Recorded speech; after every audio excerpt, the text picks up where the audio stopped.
Hello and welcome to lecture series on object-oriented programming using C++. I'm Mrs. Gitanjali Mamunkar, lecturer and research scholar at Department of Computer Engineering, Dr. Babasaheb Ambedkar Technological University, Lonere. This is the second lecture of this lecture series, which is Introduction to C++. The previous lecture was on Introduction to Object-Oriented Programming, the link of which has been given in the video description below. This lecture is going to cover the basics of C++ program, its structure, and the structure of C++ program using classes, as well as application areas of C++ program. For this, I'm going to use the book Object-Oriented Programming with C++ by E. Balagurusamy and Object-Oriented Programming in C++ by Robert Lefort. Also, I'll be using an online compiler to implement the C++ programs that I'll be demonstrating in this lecture series. Make sure you have a laptop with internet connection or a machine with internet connection if you are watching this on a mobile. Knowledge of C is preferred but not necessary for understanding this lecture. Now, programming language basically is a means of communication with the computer. If you want some task to be carried out by the computer, you can communicate it through a programming language. Now, the different types of programming languages have been discussed in the previous lecture. You can refer that.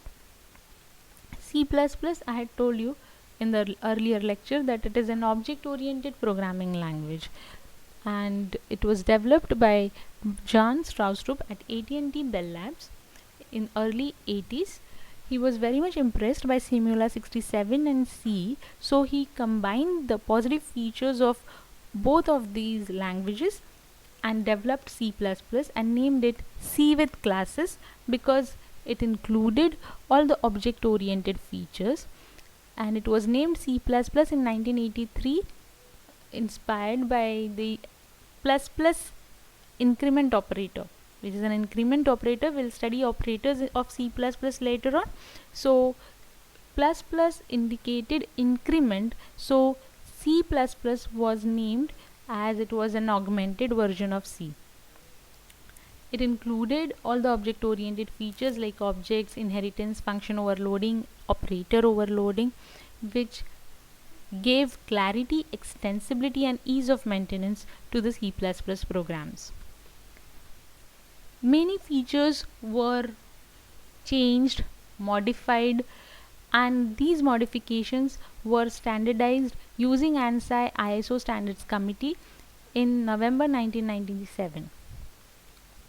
The various areas in which we find applications of C++ are they are used in developing editors, object-oriented databases, compilers, communication systems, as well as complex real-life application systems. Now let us move on to the structure of a C++ program. How am I supposed to write a C++ program? A basic C++ program without using classes. When we use, remember, C++ is a superset of C. Okay, any C program can execute in a C++ environment. Okay, there are certain changes required when which you will study in the due course. Okay, let us take an example of a basic C++ program in an online compiler, gigs.gig.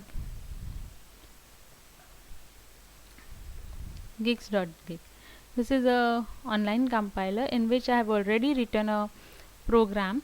Okay, here hash include iostream.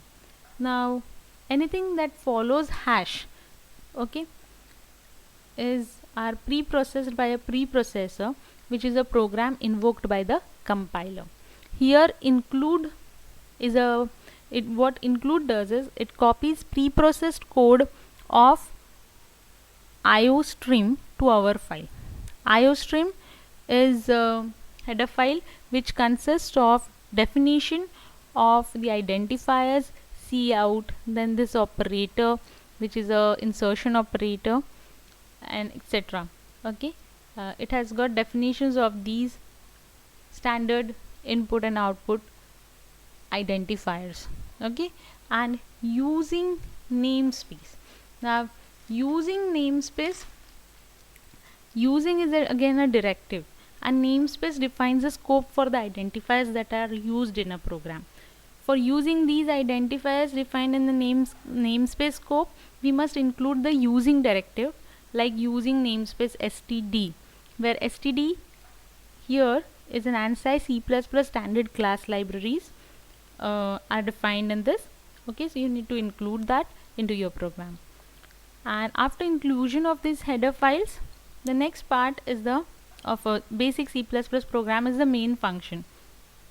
In main function, then you declare the variables that you want to use in your program. Now, main function is basically the entry point of your program. It is the starting point of program execution, and main, and hence the name main. Okay, it has got a return type called int.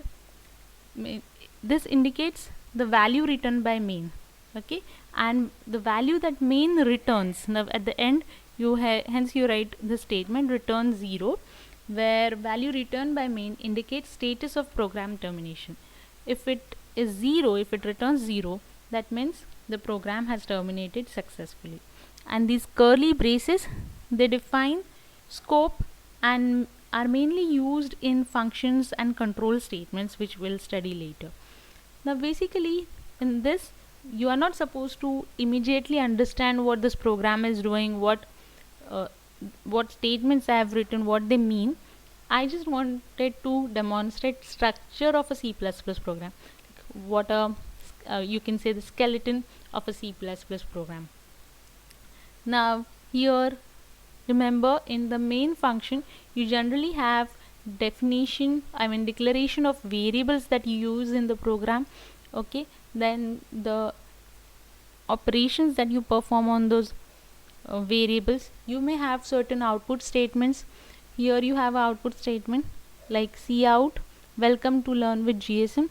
Anything you want to display onto screen, any string that you want to display, you just have to put it into inverted commas after this insertion operator. Okay, and you'll get it. You can also cascade this insertion operator as shown over here. Okay, and if you have a string, you put it into double quotes. If you have some variable or some value of variable, you need not put it into inverted commas. You just have to write it directly. It will display the sum. Okay, see this program I have written to calculate sum of the sum of these two numbers. So this program will help me calculate the same. Okay, so here I have assigned values to these variables and I have tried to calculate sum of it and display it. Now that you have this code in this video along with you, you can try out some basic changes. You can try out calculating average of particular numbers given. Okay, by average, as you all know, is the sum divided by the number of values. Here average will be calculated as avg is equal to sum by 2, right? So you can make certain modifications in this program and try your hands on this. Okay, now next I would like to demonstrate is the general structure of a C++ program with classes. Now the first step in this is to include header files, all the files, library files, as we did in the earlier program. Then next step is the class declaration. We had talked about classes as one of the basic concept of of object oriented programming in the previous lecture. It included data and the functions working on this data. So whatever members you want to declare in the class, whatever member functions you want to declare in the class that belong to the class, you do it in this step. The third step is member function definition. Member functions means member of the class. Okay, and member function definition means whichever functions you have declared in the second step, you'll need to define it in the third step. You have to mention what task do you expect that function to carry out and in what way. okay, that you have to define in the third step. Fourth step is the main function, which is again the heart and soul of the program, because you need a starting point of program execution, and that is main.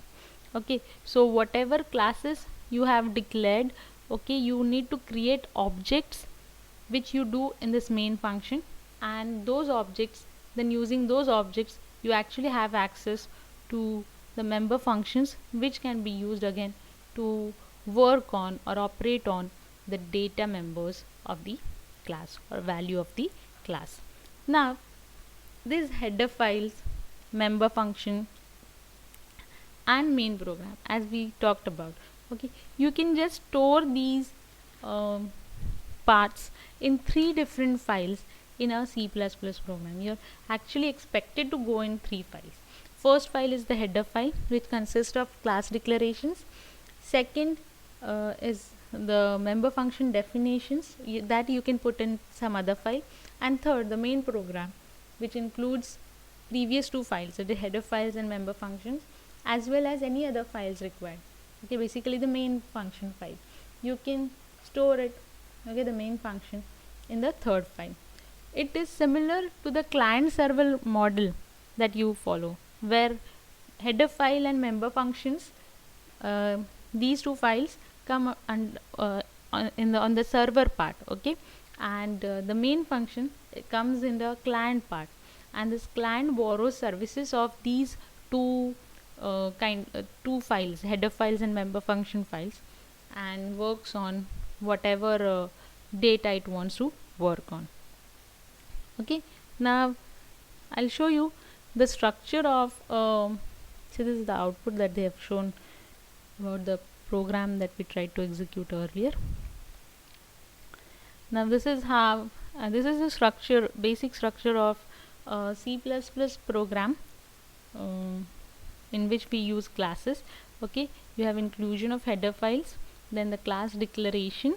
Okay, you need not understand this program, you just have to see how the structure of a C++ program with classes is. Okay, here you have declared a class.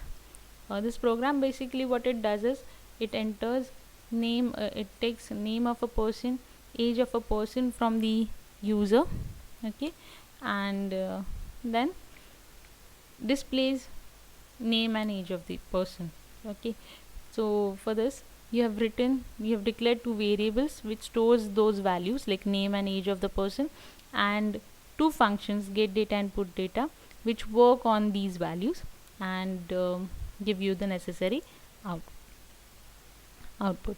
So I talked about class declaration, then the member function definition, which is over here, get data function, put data function. I've defined what they do, okay, over here, and then the main function, where I have created an object of the class person, and through these objects I have called these functions to carry out the necessary task. Okay, so this is the general structure of a C++ program using classes. Okay, now let us move on to the revision part.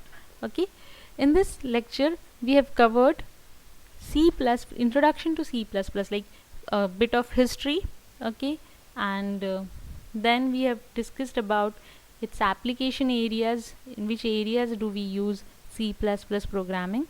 Third, we discussed about the basic C++ program structure, as well as the general structure of a C++ program using classes. We have seen one example of each, okay, in short, and in the fourth C++ program using classes, we've seen the example of each, and though we haven't gone into detail, we have just actually concentrated on how the structure of C++ program is.